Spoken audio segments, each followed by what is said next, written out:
فاسألوا أهل الذكر إن كنتم لا تعلمون.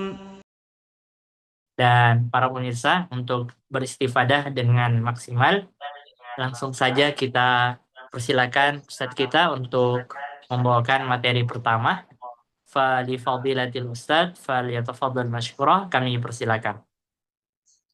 Baik, syukran lakum. Bismillahirrahmanirrahim. Assalamualaikum warahmatullahi wabarakatuh. Alhamdulillahilladzi syara lana zawaj wa ja'ala baina zawjaini mawaddata rahmah. Wassalatu wassalam ala rasulil qail ad-dunya mata' wa khairu mata'iha al-mar'atu salihah. Ahlan wa sahlan wa marhaban, kembali kami persembahkan kepada para sahabat konsultasi syariah yang semoga saja senantiasa dalam penjagaan dan rahmat Allah Subhanahu wa taala.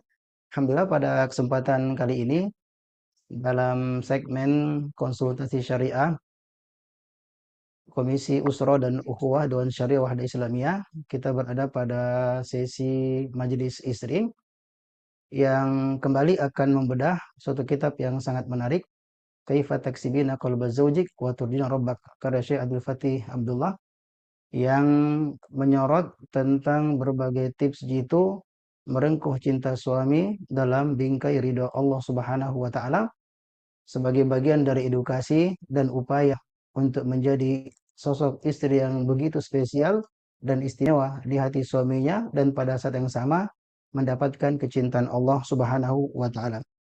Pada tema pertama, sebagaimana yang sampaikan, kita akan membahas tentang tema ya berkenaan tentang ya persoalan al-hurub mamnu', berkenaan tentang ya persoalan bagaimana sebenarnya konsep syariat mengatur dan hukumnya tentang wanita yang meninggalkan rumah tanpa alasan yang dibenarkan di dalam syariat. Maka salah satu di antara tema yang disebutkan oleh penulis adalah al-hurubu mamnu', bahwasanya lari dan meninggalkannya seorang istri, lari dan dari rumah dan seorang istri meninggalkan rumahnya adalah sebuah pelanggaran di dalam agama. Ya, al-hurubu mamnu'. Perbuatan seorang istri ketika lari dan meninggalkan rumah suami maka merupakan sebuah kesalahan atau pelanggaran di dalam agama. Beliau memulai pembahasan dengan mengangkat realitas konflik yang biasa terjadi dalam kehidupan rumah tangga. Qad yakhtalifu zawju ma'a zawjatihi wa hadha yahdutsu katsiran wa qad yahtaddu al-khilafu wa yastad.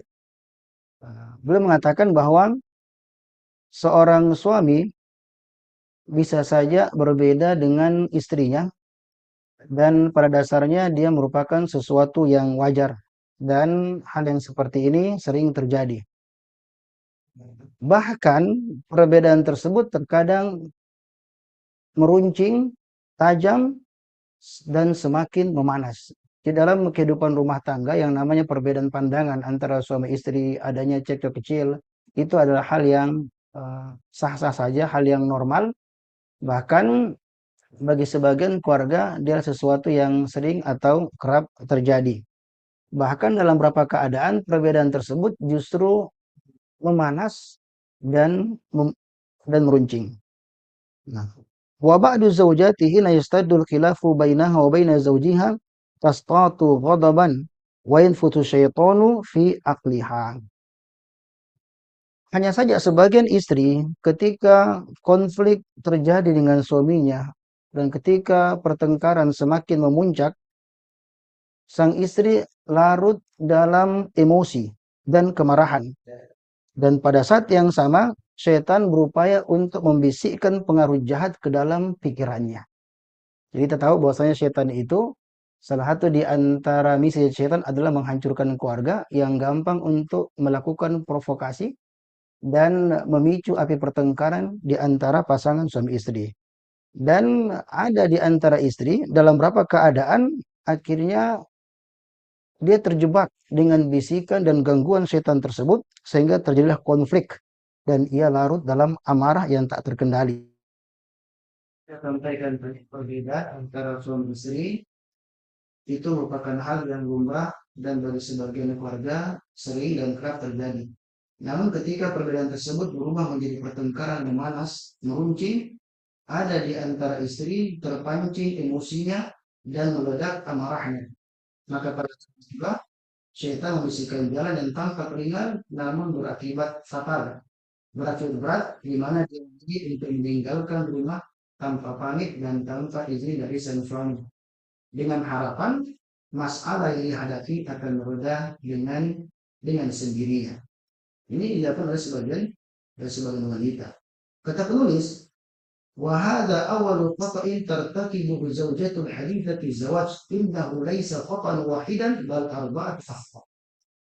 Justru disinilah sebenarnya kesalahan awal istri, di mana banyak di antara istri, para wanita yang baru menikah, melakukan kesalahan yang seperti ini.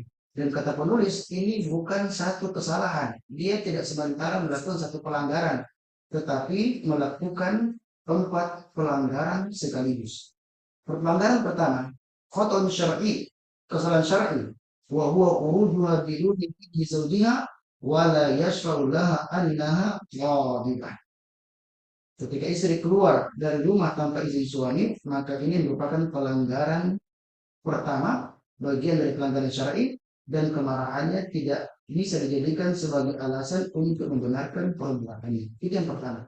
Yang kedua, ta'kiru sofwil jau al-aini min baiti alladhi dhahabat.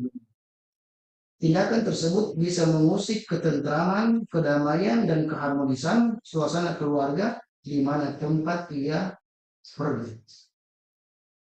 Yang ketiga, intisyarul khair atau intisyarul khabari wa tilal atraf ala asraril usra. Ini berbahaya. Ya, tersebarnya desas-desus ya kabar dan terbongkarnya rahasia rumah tangga sehingga pihak lain akhirnya mengetahui aib dan urusan keluarga. Ini sangat berbahaya ketika pihak luar sudah mengetahui tentang persoalan rumah tangga, maka di situ banyak syaitan yang akan bermain dan akhirnya sering terjadi yang disebut dengan takhbib, ya munculnya pihak luar yang justru membuat istri tidak suka kepada suaminya dan sebaliknya. Kesalahan yang keempat adalah ta'qidul muskilati aktsara wa tashabbub fi ta'attuti az-zawj. Beliau mengatakan ini justru akan memperumit permasalahan, membuat masalah semakin runyam dan menyebabkan suami justru bersikap keras atau kaku. Ini ada 4 pelanggaran yang dilakukan ketika seorang istri meninggalkan ya rumahnya. Maka perlu ditegaskan bahwa meninggalkan rumah bukanlah solusi. Beliau mengatakan, in tarakti baita zawjiyah ayatuhal ukhtul karimatu laisa hallan lil mushkilah innama hurubun minha wa ma dzakarna yajlibu mata'iba akthar lam takun fil husban. Kemudian beliau memberikan nasihat kepada para istri bahwa meninggalkan rumah itu bukanlah merupakan solusi terhadap persoalan yang terjadi, bahkan ia merupakan bentuk pelarian dari masalah. Apa yang telah disebutkan oleh Syekh ya penulis dari 4 hal yang sangat berbahaya tersebut, maka akan menimbulkan persoalan yang jauh lebih besar dan dahsyat dan bahkan tak pernah diduga sebelumnya. Maka Syekh kemudian memberikan nasihat ya petuah apa yang semestinya dilakukan oleh seorang istri ya ketika dia ya, sementara dikuasai oleh amarahnya. Maka beliau mengatakan, walakin hawili ayatul ukhtul muslimatu an tahalli masyakilaki ma'a zawjiki bihudu'in wastaghfirillah. Maka seorang wanita soleha, seorang istri muslimah, maka berusaha untuk menyelesaikan masalah rumah tangganya bersama dengan suami dengan penuh ketenangan, seraya mohon kepada Allah Subhanahu wa taala untuk memberikan ampunan. Kan salah satu di antara manajemen konflik adalah beristighfar ya kepada Allah Subhanahu wa taala, yang dengannya Allah Subhanahu wa taala akan memberikan ya jalan keluar terhadap persoalan yang sementara menimpanya. Wa in kana ghadiban fatrukihi hatta yahda summa taqarrabi ilaih atau taqrabi ilaih. Maka beliau kemudian memberikan nasihat agar istri itu memiliki kecerdasan emosional, bersikap bijak ketika suaminya sementara marah. Ketika suamimu sementara marah, maka biarkanlah ia hingga emosinya mereda. Kemudian dekatlah ia kembali dengan sikap yang baik. Maka insya Allah kapan itu dilakukan, maka akan berujung dan endingnya akan baik, dan buah kesabaran dan akhlak yang baik akan mengantarkan pada keharmonisan di antara pasangan suami istri. Belum menutup pesannya dan mengatakan, wa in kana zawjuki qad aqta fi haqqiki fata'akkadi annahu bi usni muamalatiki lahu wa sabri alaih fa innahu sawfa yasfu laki safa'al halib hina yakunu khalisan min kulli syaibah. Jika suami pernah berbuat kesalahan terhadapmu, maka yakinlah bahwa dengan perlakuan yang baik dan kesabaranmu terhadap istri, atau perbuatan baik seorang istri kepada suaminya, ya sikap yang penuh dengan penghargaan dan penghormatan, maka hubungan itu akan kembali jernih, sejernih susu yang murni ketika terbebas dari segala kotoran. Maka poinnya para umat sekalian yang dimuliakan oleh Allah Subhanahu wa taala, maka marilah kita berupaya untuk mengendalikan diri kita ketika badai emosi datang, berusaha untuk bersabar dan menahan langkah untuk pergi. Jika suami sedang marah, maka beri waktu hingga ia tenang, lalu kita mendekatinya kembali dengan penuh kelembutan. Maka dengan izin Allah Subhanahu wa taala, ketenangan, kedamaian akan kembali dan hubungan yang sempat keruh akan menjernih sebagaimana yang beliau sebutkan, susu yang kembali murni setelah terbebas dari segala kotoran. Ini dalam kondisi normal, bahwasanya eh, konflik rumah tangga tidak diselesaikan dengan keluar dari istananya, justru itu akan menambah beragam masalah sebagaimana yang telah dipaparkan. Meskipun dalam beberapa keadaan para ulama kita menyebutkan bahwasanya ada kondisi-kondisi dan keadaan di mana seorang istri bisa meninggalkan rumahnya meski tanpa izin suami. Barakallahu fikum jami'an. Untuk selanjutnya insya Allah kita berikan ya waktu yang sangat luas ya kepada ya Ustadz ya, kita Ustadz Dr. Ahmad Hanafi dan Yunta untuk menyajikan materi berkenan tentang perkara perceraian, cerai di persimpangan jalan, polusi emosional, atau solusi terakhir yang menjadi topik utama kita pada kegiatan konsultasi syariah segmen keluarga dan ukhuwah. Barakallahu fikum jami'an. Assalamualaikum warahmatullahi wabarakatuh. Waalaikumsalam warahmatullahi wabarakatuh. Kita ucapkan syukran wa jazakumullahu khairan kepada Ustadz kita atas materi pertama yang menjelaskan tentang tips-tips ya, bagaimana kita menjaga ya hubungan kita dalam rumah tangga yang tentunya ya kita tidak pernah lepas dari yang namanya ujian dan cobaan. Dan Allah Subhanahu wa taala memberikan keteguhan dan kekuatan untuk setiap dari kita pada permasalahan yang dihadapi. Para pemirsa sekalian, materi kedua kita akan mengangkat tema polusi emosional. Polusi emosional atau solusi terakhir. Kita tahu perceraian dalam Islam bukan perkara sepele. Ia adalah hal yang halal, tetapi sangat dibenci jika lahir dari amarah sesaat dan kegagalan seseorang dalam mengelola emosi. Islam menempatkan cerai sebagai jalan terakhir setelah upaya perbaikan, komunikasi, dan nasihat benar-benar telah ditempuh. Maka melalui kajian kita di malam hari ini, melalui materi kedua, kita akan belajar membedakan antara cerai yang lahir dari emosi dan cerai yang dibenarkan sebagai solusi syar'i. Semoga pembahasan ini menghadirkan kejernihan, ketenangan, dan keputusan yang lebih bertanggung jawab dalam membangun rumah tangga. Persilakan langsung pada pemateri kita, Ustaz Dr. Ahmad Hanafi Dain Yunta LC MA Hafizahullah Saya baca di Ta'ala. situ ya. فلفضيلة الأستاذ فليتفضل مشكورا.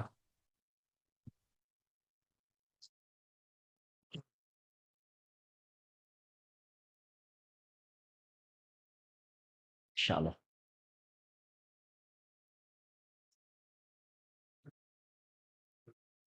Ya.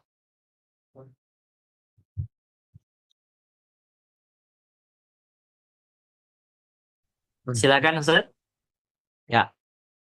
Suara saya jelas ya? Alhamdulillah jelas Ustaz. Bismillah walhamdulillah. Wassalatu wassalam ala Rasulillah wa ala alihi wa sahbihi wa man walah wa ba'd. Para pemirsa, hadirin hadirat yang semoga dirahmati, diberkahi, diridhoi oleh Allah Azza wa Jal.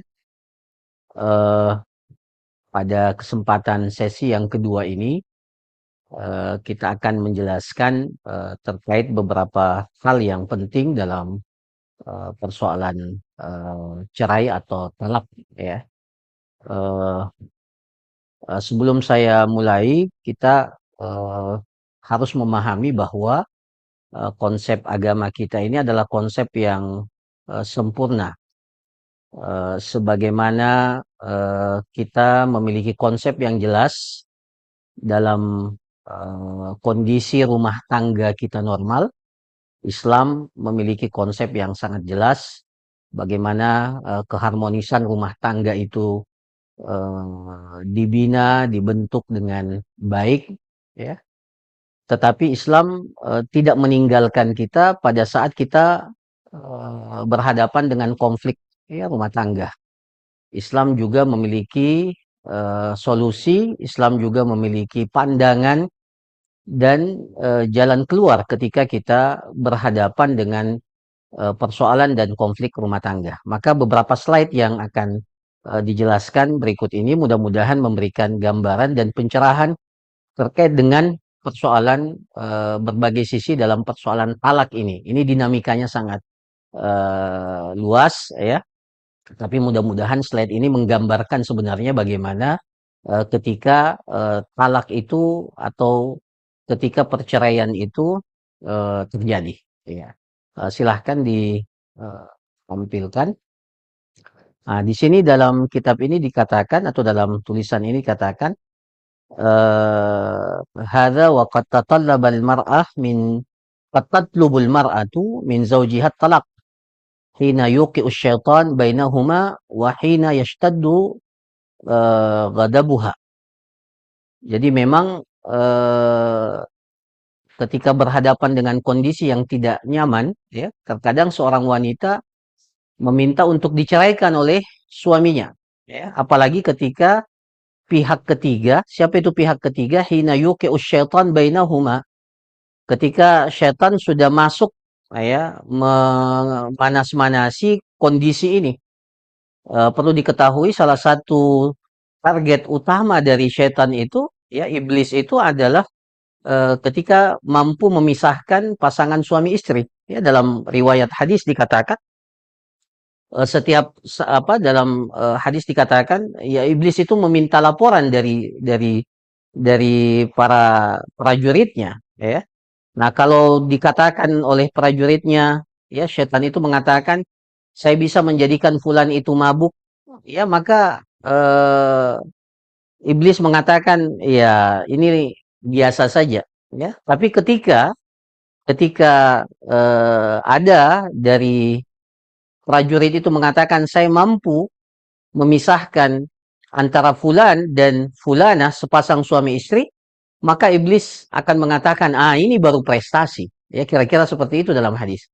Jadi memang salah satu tujuan utama daripada syaitan itu adalah memisahkan, ya, memisahkan antara pasangan suami istri dalam kehidupan rumah tangga. Maka syaitan memiliki peranan yang sangat dominan, sangat besar, ya, untuk menjadikan konflik rumah tangga itu berakhir dengan perceraian, ya. Hina yuqi'u syaitan bainahuma wa hina yashtaddu ghadabuha. Apalagi ketika emosi itu semakin menguat, ya. Biasanya ada yang datang dan mengatakan ketika kita tanya, ya, kenapa talak, kenapa minta talak, atau kenapa kalau suami kenapa jatuh talak, sang suami mengatakan ya lagi emosi, atau istri mengatakan lagi emosi, Ustadz. Iya, memangnya ada talak yang tanpa emosi? Iya. Memangnya kalau ada pasangan suami istri lagi santai di rumah minum teh sore-sore, ya, lagi lagi family time, ya, kemudian tiba-tiba suami mengatakan ya Dinda, ya, saya talak engkau Dinda. Tidak ada yang begitu, kan? Iya, tidak ada yang seperti itu. Yang ada memang pada saat seseorang itu berada dalam kondisi emosi. Fi hini annaha law tamahhalat qalilan. Nah, ini kata kuncinya. Ketika sang istri itu mau meredam sedikit emosinya, tamahhalat qalilan, ya. Tamahhalat qalilan, dia apa namanya? Meredam, ya, tidak tergesa-gesa, wa kadhamat ghaidhaha wa maddat nafsaha. Dia mencoba untuk menahan emosinya. Makanya dalam Al-Qur'an itu wal kadhiminal ghaidha, ya. Orang semua punya potensi marah. Kita memang diciptakan oleh Allah dan memiliki namanya potensi untuk marah, ya. Dan marah itu bukan sesuatu yang aib. Emosi itu bukan sesuatu yang aib. Kalau tidak ada marah dalam diri kita, maka maka kita tidak punya girah.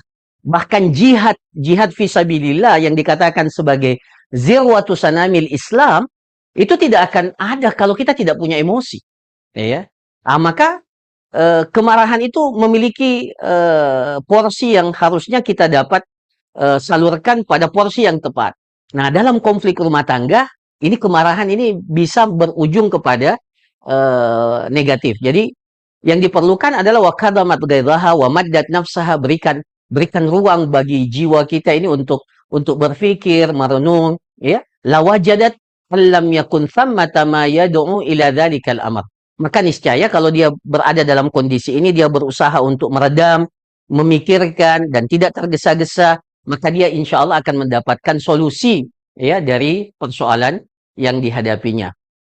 Kemudian dikatakan wa kalimatut talaq laisat amran hayyinan. Kata-kata talak ini tolong oleh para aba, para suami, tolong dicatat baik-baik ini.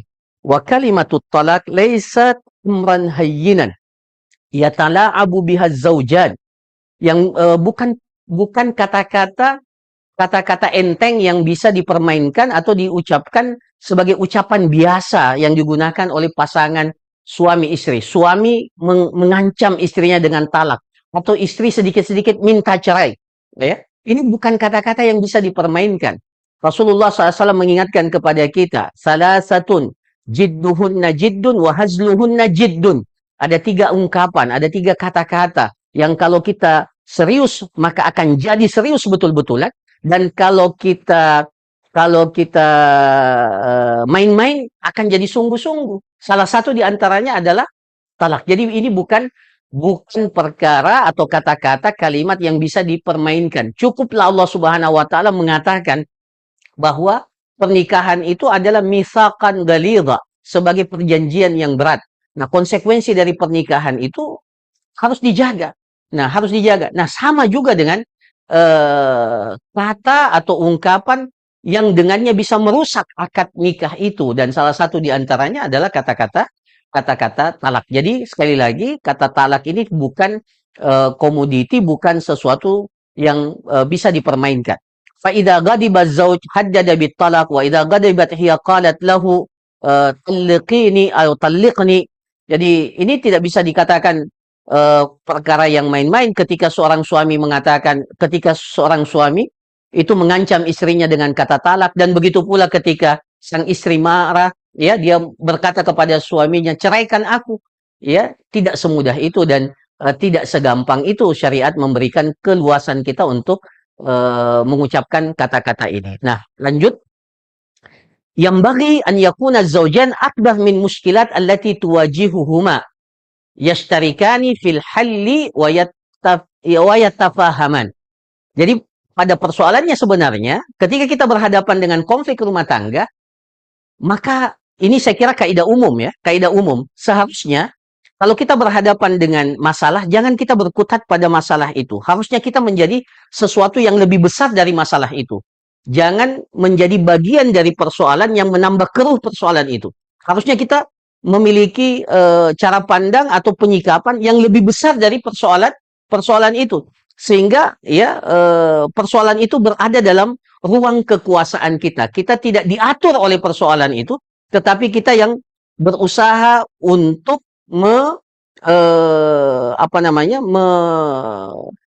mengarahkan, ya, persoalan yang kita hadapi. Jadi yang bagi an yakuna zaujan akbar minal muskilat. Pasangan suami istri harus menjadi lebih besar dari persoalan itu yang dihadapi oleh keduanya. Bagaimana bentuknya? Yashtarikani fi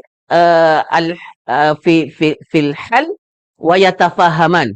Keduanya harus berkolaborasi, harus bersama-sama berusaha mencarikan solusi dan saling memahami. Ya, jadi memang dua hal. Pertama, ada kesepakatan di antara keduanya untuk mencarikan secara serius apa jalan keluarnya. Dan kemudian yang kedua, ya tafahaman. Ah, ini yang terkadang ketika keduanya sudah serius untuk mencari jalan keluar, tapi tidak ada tafahum, tidak ada saling memahami. Ini kan ibarat kita saling tarik ulur. Kalau suami ngotot, maka harusnya sang istri mengulur. Begitu pula sebaliknya. Nah, kalau sama-sama menarik, tidak ada tafahum, ini pasti putus. Ya, pasti putus. Wa yatanazal kullun minhuma lil akhar hatta ta'bur as-safina bahral aman. Jadi, kedua-duanya harus menurunkan standarnya supaya bahtera rumah tangga ini, safinah ini, itu bisa berjalan secara aman. Ya, waqad haddara Nabi sallallahu alaihi wasallam az-zaujah min talabit talaq. Bahkan Rasulullah sallallahu alaihi wasallam telah memperingatkan kepada seorang istri yang meminta diceraikan oleh suaminya tanpa ada sebab, min ghairi ba'sin. Rasulullah sallallahu alaihi wasallam faqala sallallahu alaihi wasallam ayyuma imra'atin talabat min zawjiha talaq min ghairi ba'sin faharamun 'alaiha raihatul jannah. Ayyuma imra'atin, ya, siapa di antara wanita, ya, yang meminta cerai dari suaminya min ghairi ba'sin, tanpa ada sebab, tanpa ada konflik, tidak ada konflik, tidak ada sesuatu, ya, kehidupan rumah tangga normal. Kalaupun ada persoalan yang sepele, yang dalam kehidupan kita adalah persoalan yang biasa-biasa saja, tanpa ada sebab, tidak ada angin dan tidak ada sesuatu yang krusial, kemudian tiba-tiba meminta untuk diceraikan, faharamun 'alaiha raihatul jannah. Ya, maka Rasulullah SAW mengatakan, maka diharamkan kepada wanita itu bau wangi surga. Bau wangi surga saja tidak akan tercium. Tapi apakah, ya, talak ini, ya, tidak bisa dijatuhkan atau tidak bisa dilakukan, atau solusi itu bukan pada talak? Ini syariat kita seperti yang saya katakan tadi, kita harus memahami syariat ini secara sempurna. Ya, secara sempurna. Jadi terkadang talak itu bisa menjadi salah satu solusi yang terbaik. Lakin, law kana hunaka ma yastad'i hadzal amr, ka'an kana zauj sayyi'ul khuluq, ya. Tapi kalau ada pemicu, ya, pemicu perkara ini, contohnya seperti yang disebutkan dalam tulisan ini, seperti kalau suami itu sayyi'ul khuluq, akhlaknya tidak baik. Lidarajatin la tutiquhal mar'ah, ya, sayyi'ul khuluq, akhlaknya tidak bagus, ya, karakternya jelek, sampai pada tingkatan di mana istri ini sudah tidak sanggup lagi untuk berhadapan dengan suami seperti ini karena keburukan akhlaknya. Au kana fasiqan mudayyi'an haqqa zaujatihi wa auladi, atau karena suaminya itu fasik. Fasik maksudnya dalam artian apa? Fasik dan menyia-nyiakan dan tidak memperdulikan apa yang menjadi hak pasangannya dan anak-anaknya. Istrinya tidak diberikan nafkah, istrinya tidak diberikan apa yang menjadi hak istrinya, tidak ada nafkah lahiriah, begitu pula nafkah batin, begitu pula anak ditelantarkan, anak tidak mendapatkan pengasuhan yang nafkah yang yang selayaknya dari seorang bapak, ya, dan seterusnya. Au ghairu dzalik minal umur allati ya'tabiruha syara' wal 'urf, atau perkara-perkara yang lain yang dibenarkan secara syariat dan kebiasaan, ya. Jadi syara' wal 'urf, jadi baik oleh syariat, ya, perkara-perkara yang dipandang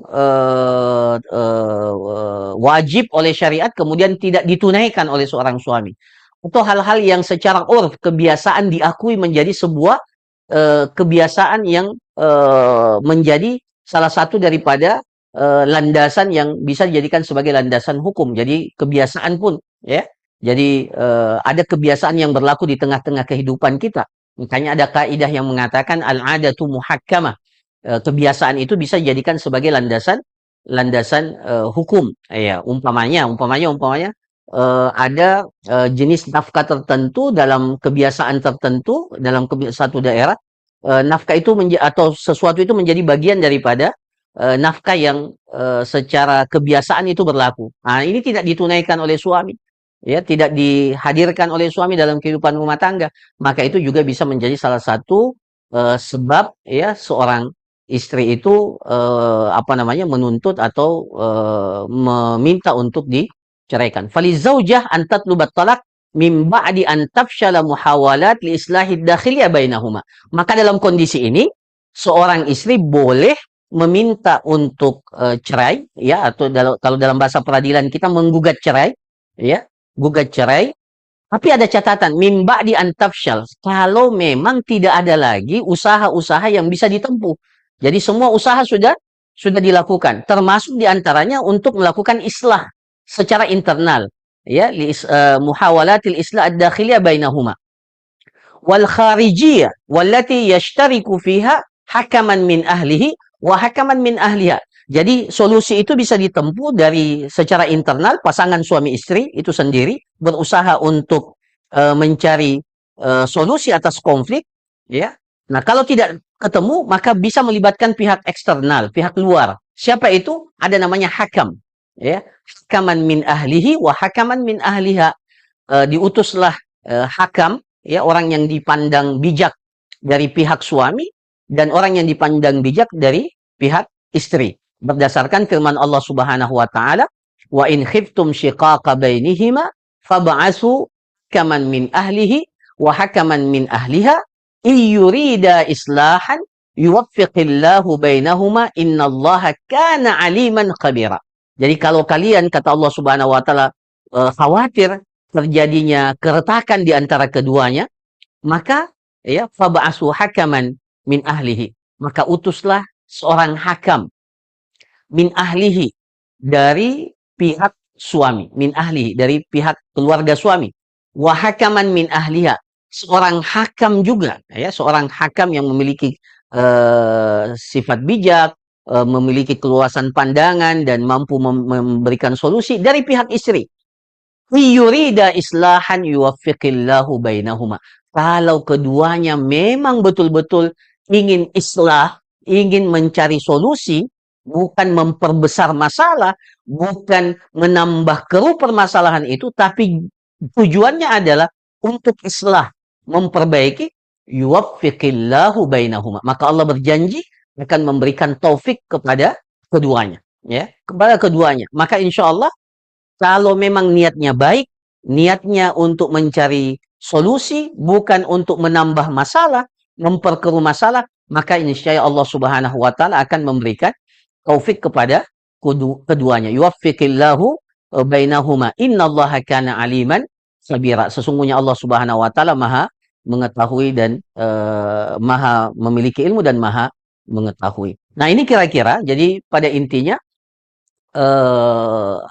ketika terjadi konflik, ya, masing-masing pasangan suami istri itu meredam emosi, ya, tidak tergesa-gesa melihat persoalan itu dari berbagai aspek. Kemudian yang kedua, keduanya harus berusaha untuk mencari solusi secara internal, ya, secara internal.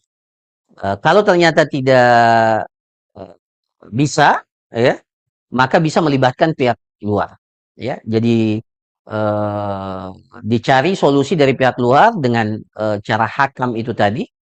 Nah, kalau ternyata setelah usaha-usaha itu ditempuh, ya, dan niat islah memang tidak dapat terwujud, ya, setelah usaha dan ikhtiar yang maksimal, nah, maka talak dalam kondisi ini itu bisa menjadi salah satu solusi yang terbaik buat pasangan suami istri. Nah, saya kira demikian apa yang dapat disampaikan, ya, mudah-mudahan bermanfaat. Barakallahu fikum wa jazakumullah khairan wa sallallahu ala nabiyina Muhammad wa ala alihi wa sahbihi ajma'in. Dan saya kembalikan kepada pembawa acara kita. Insyaallah. Baik Ustaz, Masya Allah, syukran wa jazakumullah khairan. Kita ucapkan kepada pemateri kita di malam hari ini, Ustadz Dr. Ahmad Hanafi Dainiyunta LCMA dan Ustadz kita Ustadz Muhammad Nirwan Idris LCMHI Hafizahullah Ta'ala. Kedua materi yang disampaikan oleh kedua Ustadz kita tadi, Masya Allah, sangat penting dalam hubungan rumah tangga, di mana rumah tangga kita tentunya ada saja ujian dan permasalahannya. Ya. Dan dari materi pertama tadi, Ustadz Muhammad Nirwan Idris Hafizahullah telah menjelaskan tentang bagaimana kita mengelola itu semua agar mencarikan solusi terbaik dan tidak langsung menjadikan cerai itu sebagai jawaban dari segalanya. Ya, lalu Ustadz Dr. Ahmad Hanafi tadi menjelaskan terkait ketika kita telah menempuh jalan-jalannya, maka mungkin ya itulah jalan yang terbaik ketika Allah Subhanahu wa Ta'ala telah menakdirkan sebuah keluarga untuk mengambil jalan ini. Baik, kita ucapkan jazakallah khairan kepada kedua Ustadz kita. Kepada para peserta, kami sampaikan ulang walaupun kami sudah ketik tadi. Kami mohon maaf sekali lagi karena perangkat sempat keluar sehingga pertanyaan-pertanyaan sebelum pukul 9.00 itu terhapus dari chat. Ya, jadi silakan dikirimkan ulang pertanyaan sebelum jam 21:03 beserta menitnya. Insya Allah kami akan bacakan kembali. Baik, Ustadz, kita langsung saja untuk mulai di malam hari ini. Mungkin kita mulai dengan peserta yang raise hand. Ada yang ingin bertanya langsung di malam hari ini. Kita izinkan kepada Saudara Aswan untuk membuka mic-nya dan bertanya kepada pemateri kita. Ya, Assalamualaikum warahmatullahi wabarakatuh. Waalaikumsalam warahmatullahi wabarakatuh. Syukran Ustaz atas waktunya yang diberikan ke saya untuk malam ini. Ya. Saya Aswan dari Kota Jayapura, Ustaz. Masya Allah. Mungkin pertanyaan ini saya tujukan mungkin ke pemateri kita yang kedua ya. Ustaz, Afwan, saya mau bertanya ini. Ya, saya pernah dengar ada satu ahli ilmu ya mengatakan kalau kita bertengkar dengan istri ya jangan tinggalkan istri di rumah ya. Artinya begini, kita harus dengar ocehannya, karena kalau laki-laki yang bertengkar dengan istrinya dan dia keluar rumah itu laki-laki pengecut. Artinya kita sebagai suami ya harus tahan telinga mendengarkan ocehan ya dari istri. Tapi di sisi lain juga secara realita ternyata itu bagus. Kalau istri lagi marah, kemudian kita sebagai suami mengasingkan untuk sementara ya supaya tidak terlalu membesarkan konflik.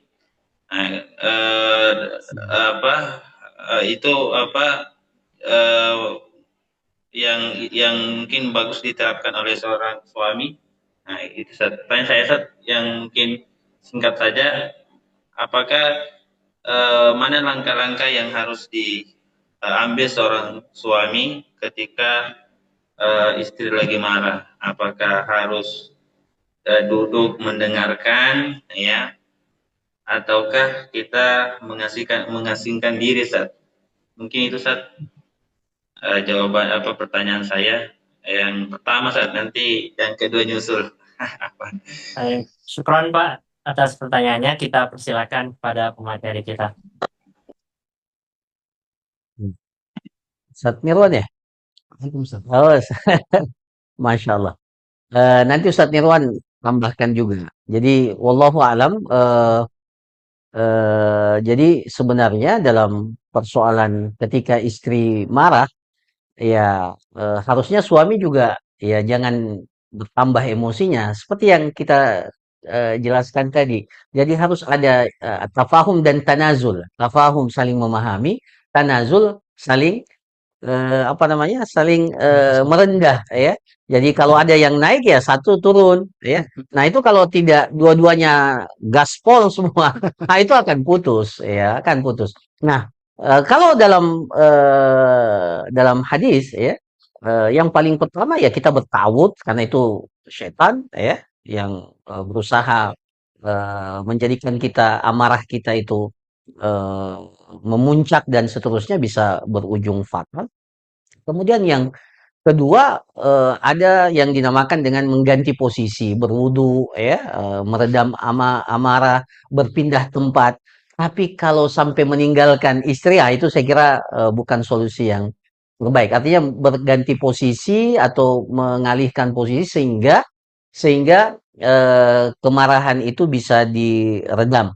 Bahkan kalau mengharuskan seorang suami dalam kondisi dia melihat bahwa dirinya mampu untuk mendengarkan ocehan istrinya, memang wanita itu, nah ini wanita itu diciptakan memiliki kosakata dan kemampuan berbicara yang banyak, bahkan dalam berbagai kajian parenting, eh, kenapa istri itu banyak hal-hal yang apa namanya perlu kita dengarkan sehingga apa istilahnya ya, memang eh, ruang berbicaranya harus mendapatkan tempat. Nah, dalam kondisi itu ya seorang suami memang harus menjadi pendengar yang baik. Meskipun ini berat, berat bagi suami karena suami itu dilahirkan dengan tipe karakter sebagai kawam. Nah, kawam itu kalau diceramahi memang Pride ya. agak susah. Iya, tapi disitulah ujiannya. Disitulah ujiannya saling tafahum dan saling tanazul. Saya kira begitu. Wallahu taala alam. Mungkin Ustadz Nirwan ada tambahan. Silakan. Sudah cukup lengkap sebenarnya.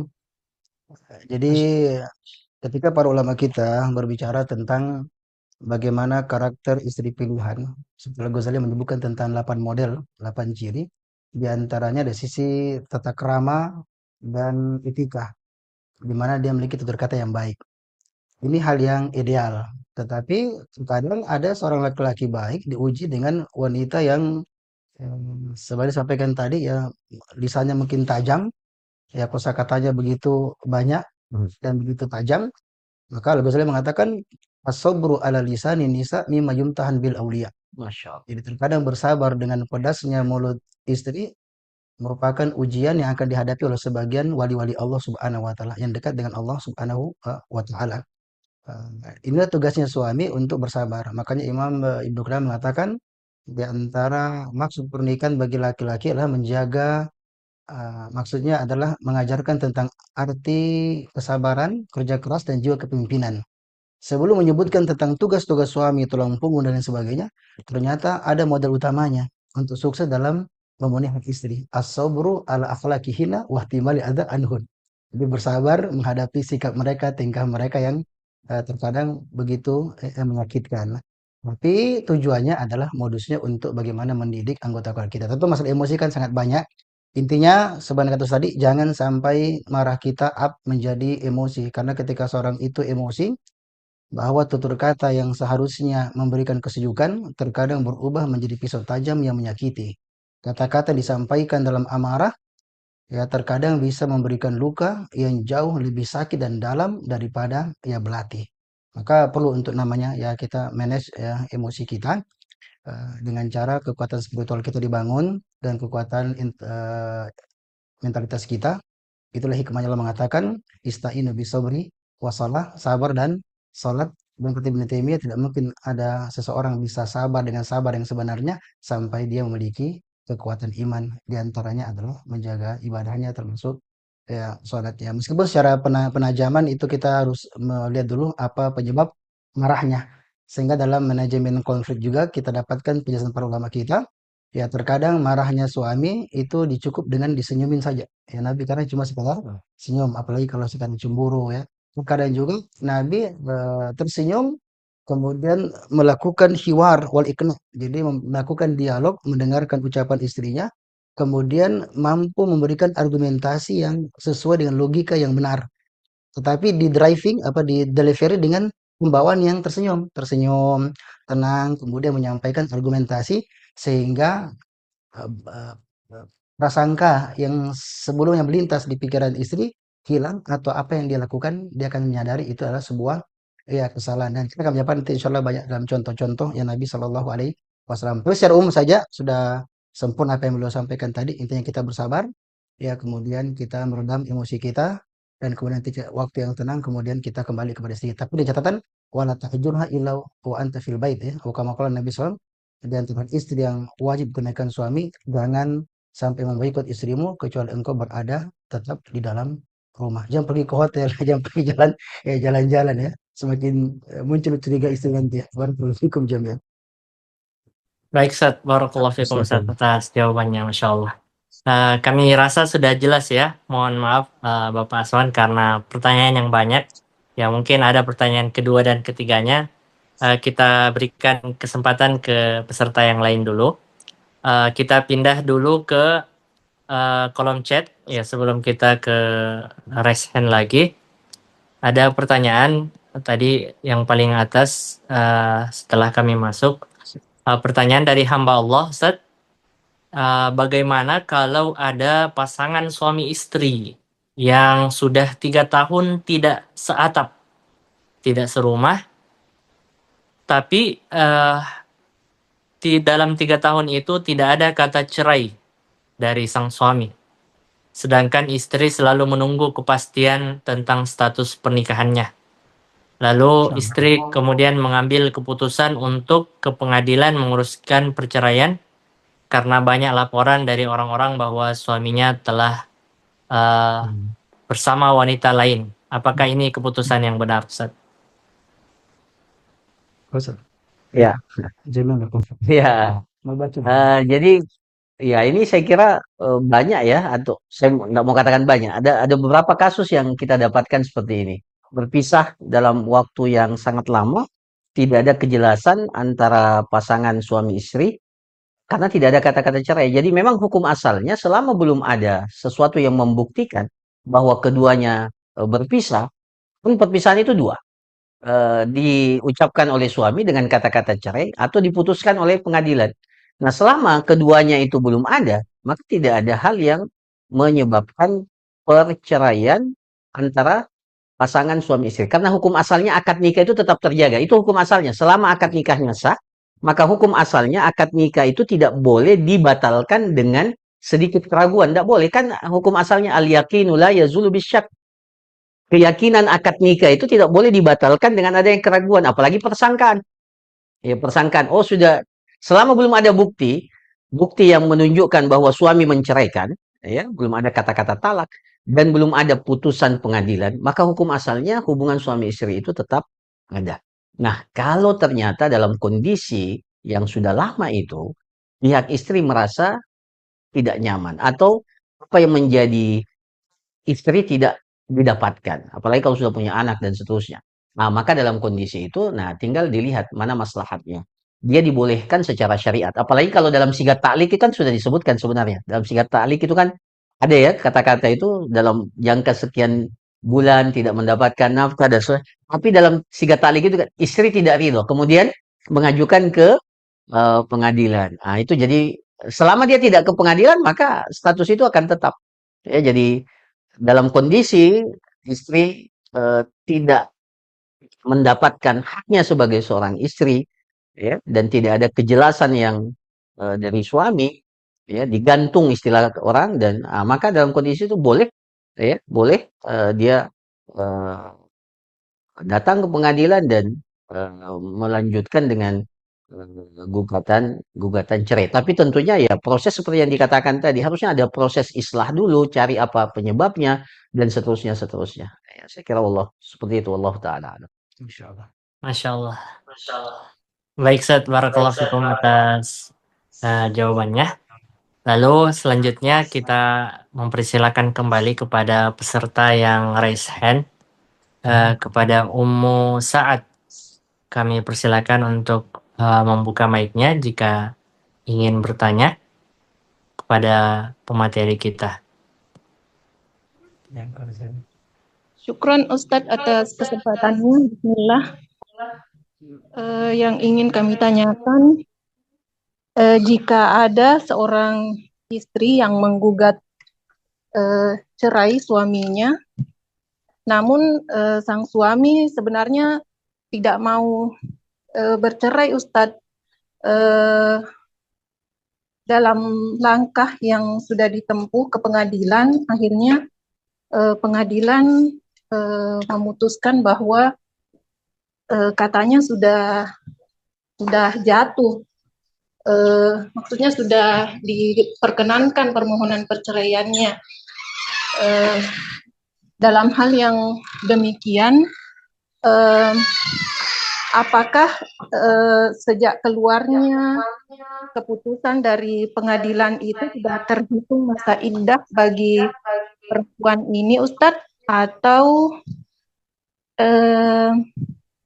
dan si istri ini harus menunggu sampai selesai masa iddahnya baru bisa menikah lagi, meskipun kata si istri ini pernah juga suaminya bilang dia baru mau cerai kalau si istri ini mengembalikan uang sebanyak 50 juta. Dalam kasus ini ternyata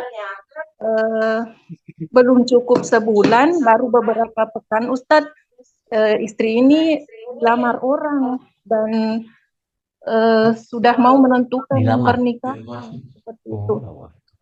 Padahal meskipun sebenarnya sudah beberapa tahun juga berpisah, tidak ada status, tidak pernah suami mengucapkan talak, hampir senada dengan pertanyaan sebelumnya.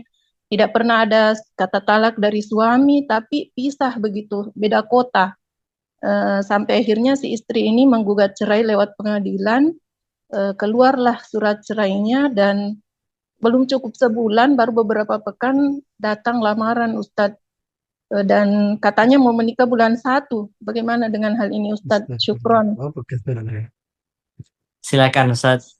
Ya, Ustaz Tiro atau enggak Ustaz. Jadi saya ngerasi pembuka saja. Ini pertanyaan Ustaz jelas ya. Pertanyaan banyak sering terjadi, Jadi ada istri ini sudah terpisah dengan suaminya dalam waktu yang begitu lama.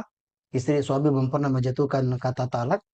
Akhirnya istri mengajukan di pengadilan dan sudah jatuh keputusan. Terus saya mengatakan 2, entah dari suami atau tafriq al-qada'i atau keputusan pengadilan yang menjatuhkan kata cerai. Nah, 2, setelah jatuh baru 1 bulan ya ada yang melamar. Jadi melamar wanita ya masih talak roji. Jadi ya inilah pentingnya belajar talak. Jadi talak itu bukan hanya sekedar nanti terjadi konflik ya. Jadi araftu syarr la lisyarri walakin litawaqqihi, itu kata para ulama.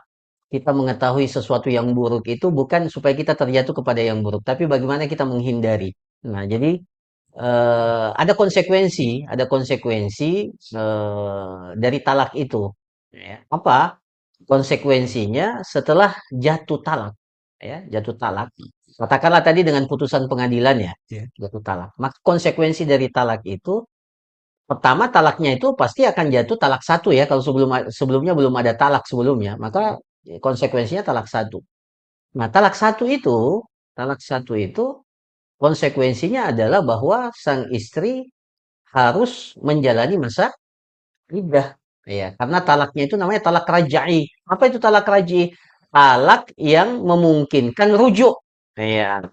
Talak yang memungkinkan rujuk, dan kata para ulama, istri yang berada dalam status talak raj'i ya, talak 1, talak 2 ya. Talak 1 itu statusnya masih istri.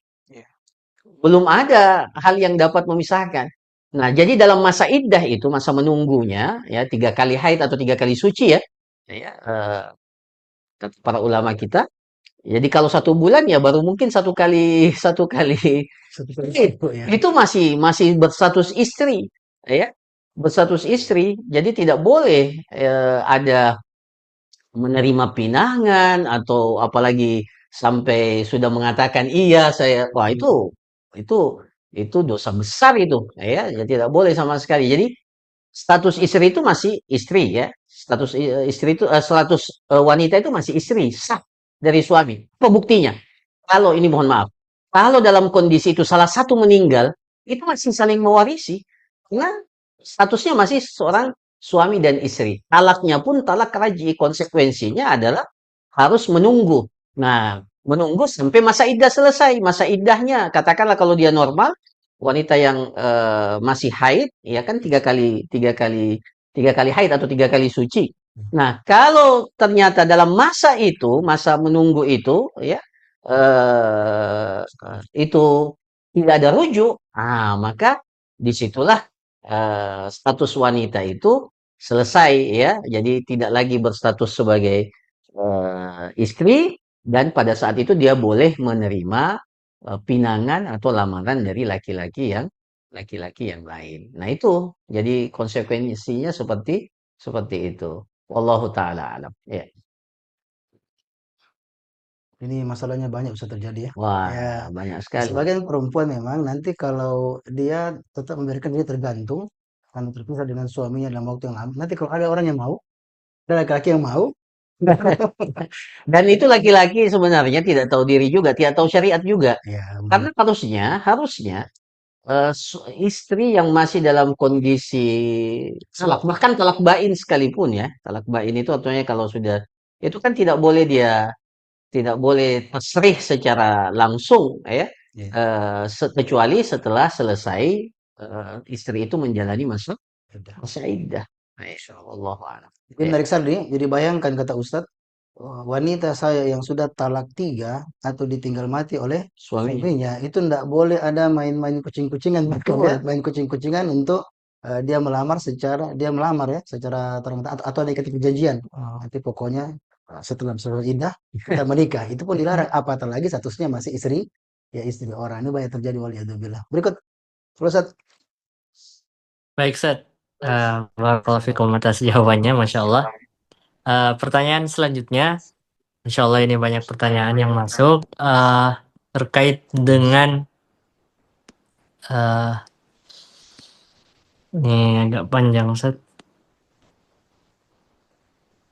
Atau mungkin sudah sering ya kita tanyakan terkait dengan istri yang kesal dengan suaminya, mendapati suaminya mungkin ya, banyak scroll medsos dan memperlihatkan atau melihat gambar-gambar yang kurang pantas dari perempuan-perempuan yang tidak menampakkan aurat, bahkan sampai begadang dan lalai dalam sholat subuhnya. Bagaimana seorang istri menasehati suami yang seperti ini, Ustaz? Apakah kesalnya seorang istri adalah dosa? Padahal istri paham bahwa ia tidak akan dihisab tentang perbuatan suaminya. Mohon pencerahannya Ustaz, dan nasihatnya. Nah, kalau itu Ustaz Nirwan lah yang jawab. Fadal Ustaz. Ya terkadang wanita itu diuji dengan suaminya yang belum membangun kedekatannya dengan Allah Subhanahu wa taala. Maka tentu salah satu di antara fungsi pernikahan adalah saling tolong-menolong dalam kebaikan dan ketakwaan kepada Allah Subhanahu wa taala. Yang kata Nabi Shallallahu alaihi wasallam, salah satu di antara ciri wanita beriman, tu'inhu ala amril akhirah. Bagaimana seorang wanita itu bisa membantu suaminya untuk urusan akhirat. Nah, salah satu di antara bentuk urusan akhirat adalah dia memiliki peran besar untuk membentengi suaminya dari pelanggaran-pelanggaran agama atau penyaluran syahwat dengan cara yang ilegal yang tidak dibenarkan oleh Allah Subhanahu wa taala. Maka yang pertama kan itu banyak berdoa kepada Allah Subhanahu wa taala, ya carikan untuk suami ya circle atau teman yang seprofesi bagusnya, akan tetapi memiliki kedekatan kepada Allah Subhanahu wa taala, ketakwaan kepada Allah Subhanahu wa taala, karena seorang sangat tergantung dengan teman-temannya. Kemudian memenuhi kebutuhan suami secara baik. Karena terkadang ya suami itu tidak tertarik dengan istrinya ya karena istrinya sendiri ya tidak mampu untuk memenuhi kebutuhan suaminya secara baik. Coba perhatikan ya bagaimana kata Imam An-Nawawi ketika menggambarkan karakter istri salehah ketika mengaca kepada istri para nabi. Beliau mengatakan anna kulla wahidatin minha kanat muhayyatan nafsaha li Rasulullah sallallahu alaihi wasallam istimta'iha fi jami' awqatiha idza arada dzalika wa hadha min adab. Jadi antara adabnya istri sebagaimana istri Nabi Shallallahu Alaihi Wasallam senantiasa menyiapkan dirinya untuk disentuh oleh Nabi Shallallahu Alaihi Wasallam secara biologis sepanjang waktunya, kapanpun ya Nabi Shallallahu Alaihi Wasallam menginginkannya. Maka istri juga harus gunakan kan aghdul basar wa ahsanul farj. Tujuan jika agar mata suami terjaga dan juga kemaluannya terkendali. Caranya apa? Ya, tapi lo faktor ya kedekatannya dia kepada Allah ya. Itu yang pertama, ketakuannya kepada Allah, takut kepada Allah Subhanahu wa taala. Dan yang kedua, bagaimana sikap istri yang menyenangkan baik dari sisi penampilannya, dari tutur katanya dan juga pelayanan yang baik. Intinya kata sebagian ahli tiga Ustaz ya. Yang pertama seks, yang kedua pride, yang ketiga freedom ya. Bagaimana pemenuhan kebutuhan biologi suami secara baik, berkelas dan berkualitas. Yang kedua adalah pride atau tadi kaki punya harga diri, maka perlu ditaati, ya didengarkan. Dan yang ketiga diberikan kebebasan selama tidak melanggar agama. Tapi kalau kasus yang tadi, ya banyak pengajian lah. Ya orang-orang seperti ini masalahnya ya, pengajian, apalagi subuh-subuh ya. Sayang sekali banyak di antara laki-laki yang menghalalkan wanita dengan emas seperangkat dengan mahar seperangkat alat sholat dibayar tunai. Sayang sekali sholat tak ditunaikan dalam kehidupan ya rumah tangga. Maka butuh pendalaman ya. Silakan nanti bertanya kepada admin ya tentang bagaimana tips ya jitu untuk mendorong suami meninggalkan kemaksiatan dan dekat dengan Allah ya Subhanahu wa taala. Fadhol. Baik, barakallahu fikum Ustaz atas jawabannya. Kita kembali ke peserta yang raise hand di Akhir hukum sih. malam hari ini.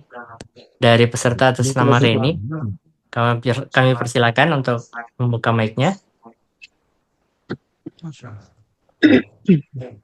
Terima kasih Ustaz. Assalamualaikum warahmatullahi wabarakatuh. Waalaikumsalam warahmatullahi wabarakatuh. Iya Ustaz, saya Reni dari Kalimantan Ustaz. Yang saya ingin tanyakan adalah Ustaz, bagaimana dengan suami yang berkali-kali mengucapkan kata cerai kepada istrinya Ustaz? Saya berumah tangga sudah 20 tahun dan dalam waktu 20 tahun itu memang banyak sekali Ustaz, banyak sekali persoalan-persoalan, memang banyak sekali Ustaz. Dan di dalam setiap persoalan-persoalan itu selalu ada kata cerai yang selalu diucapkan suami Ustaz. Dan itu sudah berkali-kali Ustaz. Kalau dibilang lebih dari 5 kali, lebih kali Ustaz. Dan yang dalam waktu beberapa bulan terakhir ini aja Ustaz, itu sudah lebih dari 3 kali juga Ustaz. Jadi saya ini sekarang sebetulnya lagi mempertimbangkan apakah saya harus mengabulkan itu kata-kata suami atau bagaimana Ustaz. Saya bingung Ustaz. Terima kasih Ustaz. Baik Ustaz, kami persilakan. Ya. Nah, jadi ini termasuk di antara pertanyaan yang sering kita dengarkan. Jadi bukan hanya dari ibu tadi saja, ya. Ya, kita sebenarnya sedih ya dengan kondisi yang seperti ini. Ada seorang suami yang istilahnya mengobral kata-kata talak itu. Setiap ada konflik, kata talak yang diucapkan. Padahal kita sudah jelaskan tadi. Ya, ini termasuk di antara kata-kata yang tidak boleh dimudah-mudahkan untuk diucapkan. Jadi dari sinilah ya kenapa talak itu ada dan kenapa penting untuk kita ketahui, kenapa penting untuk kita pelajari, ya, terutama bagi suami. Karena hak cerai itu ada pada suami. Ya, hak cerai itu tidak diberikan kepada wanita, meskipun wanita dalam syariat dibolehkan untuk menggugat cerai. Ada namanya khulu ya, ada namanya khulu. Nah itu boleh, ya. Tapi putusan talak itu, ya, pada khulu pun itu pada suami atau nanti pada pengadilan. Dalam kasus ini, karena kita tidak tahu ya bagaimana detailnya, ya, seringnya itu bagaimana dan apa lafadznya, apakah kita ancaman ya karena atau apa namanya peringatan ya atau memang langsung cerai gitu. Nah, itu kan akan beda hukumnya.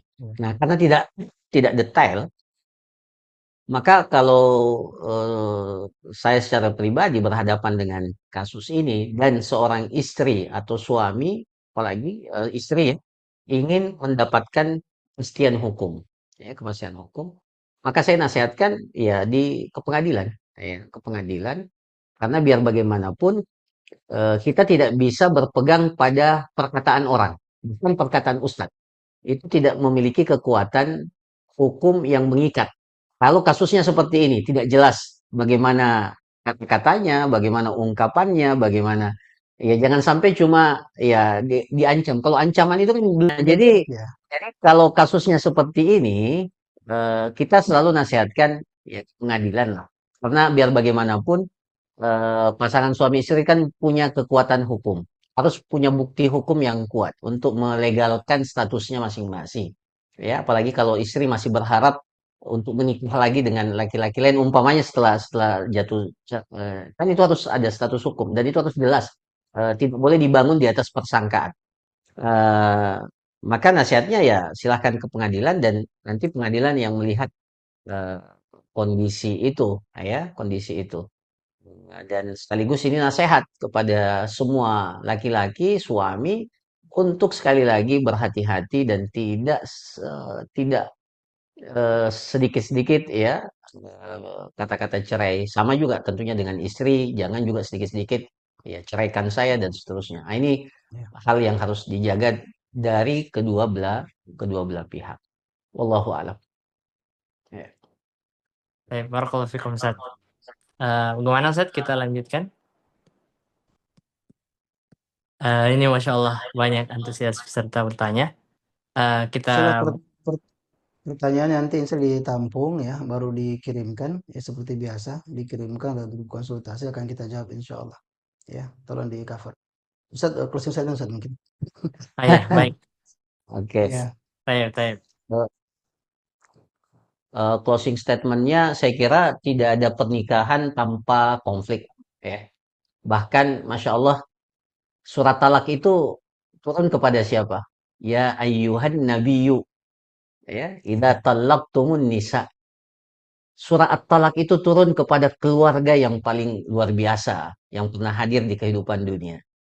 Surat Talak itu turun kepada keluarga Nabi, bahkan kepada Nabi sendiri yang mengatakan ya dalam hadis, khairukum li ahli wa ana khairukum li ahli.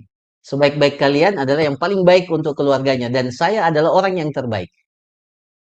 Untuk sekelas Nabi SAW turun surat Talak itu.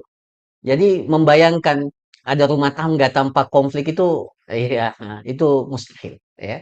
Setiap rumah tangga pasti punya bumbu yang namanya konflik. Tapi seperti yang disampaikan tadi, Masya Allah saya tertarik sekali dengan ungkapan dalam buku itu tadi. Kita ini harus lebih besar dari konflik itu. Sehingga kita tidak diatur oleh konflik. Kitalah yang mengatur konflik itu. Nah, itu pesannya dan mudah-mudahan kita semua menjadi orang-orang yang lebih besar dari konflik itu sehingga kita bisa menyelesaikan konflik itu. Barakallahu fikum. Masya Allah. Barakallahu Ustaz, Masya Allah. Itulah para pemirsa closing statement dari Ustadz kita. Jangan khawatir, insya Allah ke depannya kita akan membuka. Dek, jangan dulu. Baiklah para pemirsa, jangan khawatir pertanyaan-pertanyaan yang masuk. Insya Allah ke depannya kita akan men-save ya, kita akan menyimpan pertanyaan ini, lalu akan kita kirimkan ke Ustadz dan akan tanya jawabnya akan disampaikan di grup. Ya, jadi jangan berkecil hati jika belum terjawab pertanyaannya di malam hari ini. Insya Allah kita akan jawab pertanyaannya di kesempatan berikutnya atau melalui grup WhatsApp. Silakan bergabung di link Dewan Syariah. Tulis saja bio.dewansyariah.com. Nanti kita arahkan untuk masuk ke grup Usrah. Jadi bio.dewansyariah.com. Ya, jadi silakan nanti insya Allah pertanyaan yang belum terjawab, ada yang butuh, silakan bertanya di admin dan di dalam grup. Mohon maaf sekali lagi, insya Allah mudah-mudahan Allah mengistiqomahkan kita semua dan memberikan kesempatan untuk kita bertemu di kesempatan yang selanjutnya. kita tutup majelis kita di malam hari ini. Mudah-mudahan kita mendapatkan ilmu yang bermanfaat di malam hari ini. Subhanakallah bihamdik, asyhadu an la ilaha illa anta astaghfiruka wa atubu ilaik. Assalamualaikum warahmatullahi wabarakatuh. فاسألوا أهل الذكر إن كنتم لا تعلمون